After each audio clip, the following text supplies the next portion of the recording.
Vamos abrir a palavra do Senhor então, lá em Mateus novamente, vamos lá no capítulo 11. É o texto que Deus me deu já há algum tempo, e nós vamos compartilhar nessa noite. Eu acredito que seja bem apropriado para nós. Mateus capítulo 11, versículo 28 e 29 e 30. Mateus capítulo 11, a partir do 28. Amém? Só orar. Deus, nós queremos te agradecer, Deus, porque nós temos o que testemunhar. E aquilo que tem sido colocado, Senhor, para a igreja como testemunho, são coisas que foram pedidas aqui, Senhor. Como nós temos falado, Pai, vitória na vida da Rosana, vitória, Senhor, na vida do cunhado do irmão Marcos, Deus, que estava precisando de um trabalho. Nós estávamos clamando por essa vitória, e o Senhor já estava preparando as coisas, porque nós já tínhamos essa convicção em nosso coração. Pai, eu tenho a certeza, Deus, como a irmã Cris testemunhou, que ela sente o momento que nós estamos aqui reunidos, é porque nós temos clamado por todo o corpo, Deus. A Tua palavra diz que nós devemos orar e interceder pelo corpo, e nós sabemos, ó Pai, que a família dela faz parte desse corpo, está sendo preparada para ser integrada, Pai, para não ser simplesmente uma parte qualquer, mas ser um membro fundamental desse corpo.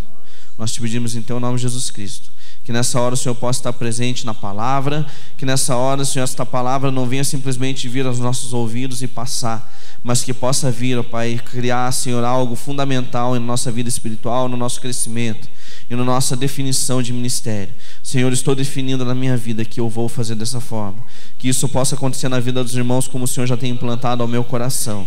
Eu te peço em Teu nome, Jesus Cristo. Amém? Ele diz assim, lá, até antes do versículo, na minha Bíblia está escrito: vinde a mim. Aí no texto ele diz: vinde a mim todos que estáis cansados e sobrecarregados, e eu vos aliviarei.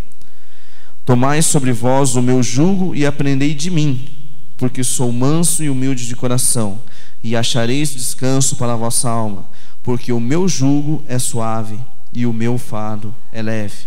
Amém?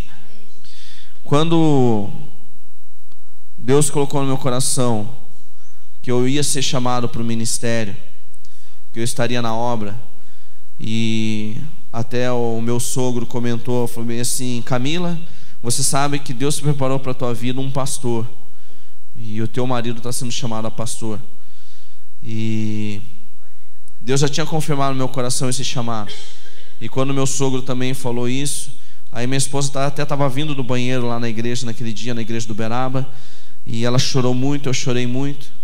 E aquele dia foi, digamos, a pedra fundamental. Ela falou assim: agora você toma posse. E no outro dia eu estava trabalhando, eu trabalhava num banco, não ganhava mal, e eu indo para casa e pensando, quer dizer, eu acho que eu nem dormi direito, só pensava no que tinha sido falado: eu te chamei para o ministério. E eu ficava pensando assim: Senhor, como vai ser? Senhor, como vai acontecer? E no momento que eu cheguei em casa, eu tive um tempo com a minha esposa, a gente conversando.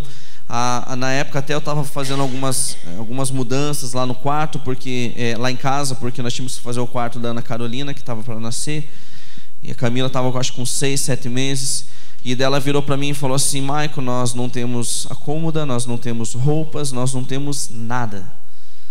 E na hora que ela falou tudo aquilo, ela sentada no sofá, meio que deitada ali, e eu fazendo um cafuné nela, a gente conversando. Nunca vou me esquecer dessa imagem, porque foi muito forte para mim. E na hora que eu pensei: Senhor, o que vai ser agora? Se trabalhando eu não estou podendo comprar as coisas, imagine se eu for para o ministério, viver da graça, viver da provisão de Deus. Olhe a tremenda burrice que estava vindo sobre mim. Eu pensar que Deus não iria prover. Mas no momento que eu pensei humanamente que não daria certo, eu só escutei: ô Maico, você está aí? Eu falei: tô, Cris. Ó, você pode vir aqui em casa, você e Camila?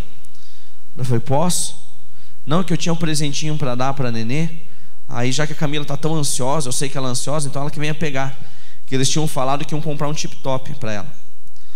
E daí eu peguei e fui ver com ela esse tip-top. E quando a gente chegou para ver esse tip-top, a hora que ele abriu a porta, tinha uma cômoda nova. E daí a gente, na hora que, antes de eu ver as outras coisas, a hora que eu vi a cômoda assim, eu senti uma mão sobre o meu ombro assim, falando assim: eu estou contigo, meu filho. E eu falei: glória a Deus. Aí eu desabei a chorar. A gente olhava, cada gaveta tinha uma roupa, tinha uma coberta, tinham várias coisas, quase um enxoval pronto. E aquilo para mim foi fantástico. Eu falei assim: Senhor, realmente eu não tenho que duvidar. Porque para mim, o que me apertava, o que me fazia ficar aflito, era pensar: o que vai ser de mim se eu for para o ministério? E quando Deus me mostrou naquele momento, eu passei por inúmeras lutas naquele ano. A gente passou um mês com R$500 para fazer tudo em casa. E Deus sustentou. E quando eu não tinha, Deus mandava pessoas na minha casa me abençoar com alimento, me abençoar com várias coisas. A minha esposa, davam fraldas para a gente poder trocar a Ana. E tudo. Fora outras coisas que aconteceu. E eu só falava para o meu pastor assim, falei assim: a minha fé é proporcional ao tamanho do meu Deus. A minha luta é grande, mas a minha fé vai além. A minha fé vai além. Quando as pessoas sabiam do que eu e minha esposa estavam passando, eles falavam assim: mas como é que vocês podem subir no púlpito, louvar, sorrir, se vocês estão passando pela maior desgraça que vocês poderiam passar? E a gente falava assim: porque nós estamos olhando para o Senhor. E foi uma grande escola para nós. E daí naquele momento eu estava com uma sede de leitura de palavra, de buscar no Senhor, de orar e tantas coisas. E um dia eu estava lendo esse texto: vinde a mim. E eu falei: Senhor, quando nós tivermos a oportunidade de trabalhar numa igreja, eu vou conversar com a pastora, com o pastor, ou se for uma igreja que eu venha trabalhar na frente, eu quero colocar para toda a igreja esse texto, que é um divisor de águas para um começo de ministério.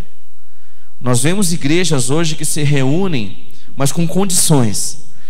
Venha nessa igreja que você vai ter prosperidade. Venha nessa igreja que você vai ter um milagre. Venha nessa igreja que você vai ter a cura. Vamos lá ouvir aquela mensagem, porque aquele pastor, nossa, só de ouvir o nome dele eu já me arrepio inteiro.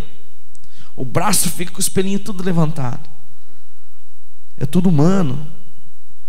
Eu não estou dizendo que Deus não está naquele lugar, que Deus não está na vida daquele pastor, mas o texto ele diz aqui, vinde a mim. Quem está falando esse texto? É Jesus.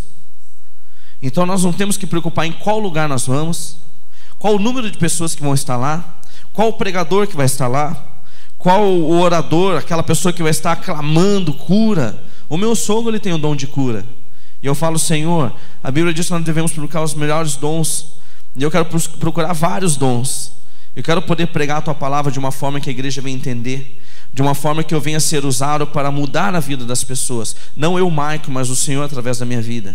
Eu quero poder orar para uma pessoa e ver essa pessoa sendo curada. Eu quero poder ter essa facilidade para evangelizar, para falar da Tua palavra. Eu tenho buscado essas coisas. Mas quando eu comecei a falar assim: Senhor, o que eu vou falar? Ou como eu vou fazer?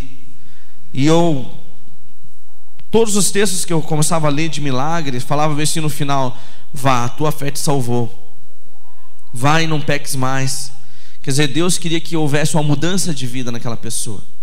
Então quando ele fala aqui no começo do texto: vinde a mim, Deus colocou no meu coração assim: olha, não é você que vai trazer, mas sou eu.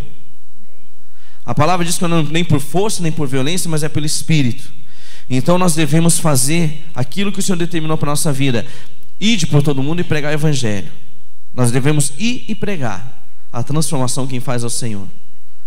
Só que nós não devemos colocar condições. Existe igreja também que ela é tão correta, que se chegar uma pessoa cheia de tatuagem aqui hoje, vai falar assim: se você puder vir com uma roupa mais apropriada, não mostrando essas tatuagens. Até eu vi no Facebook alguém falando meio assim, numa placa de uma igreja: é a tua oportunidade de salvação, assim, eu não lembro direito, mas dizia no final assim: se você tiver tatuagem, você vai para o inferno. Eu não estou dizendo que eu sou a favor.